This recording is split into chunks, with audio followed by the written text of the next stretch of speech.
Shalom, selamat pagi Bapak Ibu Saudara yang dikasihi Tuhan. Kita berjumpa kembali dalam acara Renungan Pagi Spiritual Life. Dan pagi hari ini kita akan merenungkan firman Tuhan yang terambil dari Mazmur pasal 27 ayat yang ke-11. Saya akan membacakan bagian firman Tuhan ini bagi Bapak Ibu Saudara sekalian. Demikian firman Tuhan. Tunjukkanlah jalanmu kepadaku ya Tuhan, dan tuntunlah aku di jalan yang rata, oleh sebab seturuku. Saudara yang dikasihi Tuhan, di dalam ayat yang baru saja kita baca, seperti yang sudah kita jelaskan di sebelum-sebelumnya, bahwa pasal 27 merupakan sebuah pasal yang ditulis oleh Daud pada saat dia sudah memasuki masa senja. Dan saudara, di dalam ayat ini kita bisa melihat bahwa Daud menaikkan doa permohonan kepada Tuhan pada saat dia sedang menghadapi masalah, ya. Dan bisa juga dikatakan bahwa dia sedang mensyukuri apa yang baru saja dia lewati, hal-hal tantangan-tantangan yang bisa dia lewati, dia bersyukur oleh karena itu. Dan kemudian di situ dia menaikkan doa kepada Tuhan. Nah, ada dua hal yang bisa kita pelajari dari doa yang dinaikkan oleh Daud di dalam ayat ini. Yang pertama adalah Daud memohon agar Tuhan menunjukkan jalan kepadanya.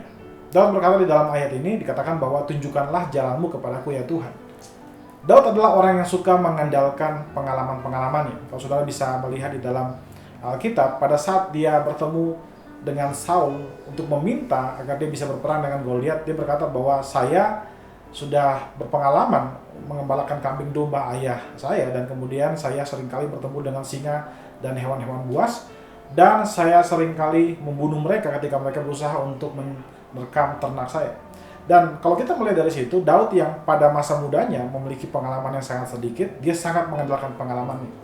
Tapi ketika dia sudah memasuki masa senja, dia sadar bahwa pengalaman-pengalaman hidupnya tidak selalu bisa untuk membantu dia menyelesaikan masalahnya. Daud percaya bahwa kehendak Tuhan, jalan Tuhan itu jauh lebih penting dari sekedar hanya pengalaman-pengalaman hidupnya. Nah, karena itu saudara, tantangan terbesar bagi kehidupan kita adalah pada saat kita menjalani kehidupan ini, seringkali kita berpikir bahwa kita mengetahui jalan yang benar. Bagaimana kita mengetahui jalan benar? Ya, berdasarkan pengalaman-pengalaman yang sudah kita lewati. Dan seringkali kita memilih jalan hidup kita berdasarkan pengertian, pemahaman kita sendiri. Dan karena hal itu membuat kita seringkali tersesat. Karena itulah Daud berdoa agar Tuhan menunjukkan jalan kepadanya. Nah, karena itu saudara, sebagai orang percaya, pada saat kita mengambil keputusan-keputusan penting yang mempengaruhi jalan hidup kita, sebaiknya kita jangan hanya bersandar kepada pengertian dan pemahaman kita sendiri, tapi kita juga harus bersandar kepada Tuhan. Kita meminta Tuhan, memohon Tuhan menunjukkan jalan bagi kita.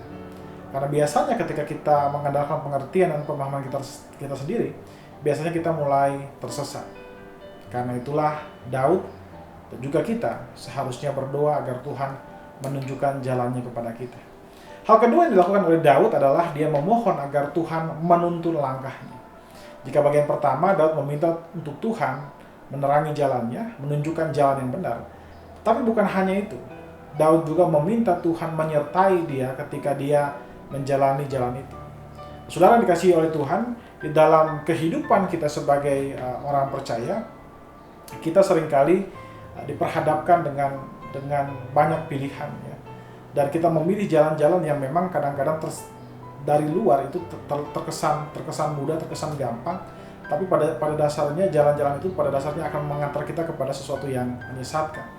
Nah, karena itu Daud berkata di dalam bagian ayat ini dikatakan bahwa dia memohon Tuhan untuk menuntun langkahnya di jalan yang rata. Karena Daud tahu bahwa di luar jalan Tuhan hasilnya hanyalah kehancuran dan kebinasaan. Karena itu Daud memohon untuk dia bisa berjalan bersama Tuhan di jalan yang benar. Nah, karena itu saudara, marilah kita sebagai orang percaya, kita pun memohon kepada Tuhan bukan hanya menunjukkan jalan, tapi juga membimbing kita untuk melewati jalan-jalan itu. Demikian firman Tuhan. Tuhan memberkati kita semua. Mari kita tundukkan kepala, kita berdoa. Tuhan Yesus, kami bersyukur buat semua kasih dan anugerah bagi kami Tuhan. Kami bersyukur buat istirahat kami malam hari yang sudah Kau sertai, dan pagi ini kami boleh bangun dengan kesegaran yang baru. Kami percaya itu karena karunia-Mu Tuhan. Dan sekarang kami akan melakukan aktivitas kami. Kami berdoa, kami serahkan semuanya ke dalam tangan-Mu Tuhan, sehingga apapun yang kami kerjakan itu bisa mempermuliakan nama-Mu saja. Terima kasih Bapa. Dalam nama Tuhan Yesus kami berdoa kepada Ibu Surgawi. Haleluya. Amin. Amin. Bapak Ibu Saudara, selamat pagi. Tuhan Yesus memberkati kita semua.